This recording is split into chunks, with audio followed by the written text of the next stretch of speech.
تابلو در حال تموم شدن هست. قسمت های پایانی این تابلو هستش. البته زمینه رو برعکس کار کردیم. سفید جای سفید توسی رو اینجا عوض کردیم.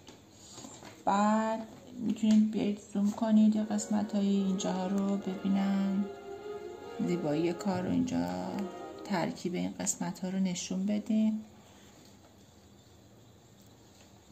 ترکیب این سفید با این ارغوانی و خطوطی که گذاشته شده و این قسمت هم سایه کار هست که خیلی ملایم باید گذاشته بشه. سایه درست اسمش سایه است، باید تیره بشه، ولی سایه‌ای که خیلی تیره بشه توی تابلو اصلا اون حس لطافت از حداقل پاستل گچی میگیره. توی پاستل گچی خیلی چیز سیاه نداریم، کلا همه جا توی پاستل گچی باید ترکیبی باشه.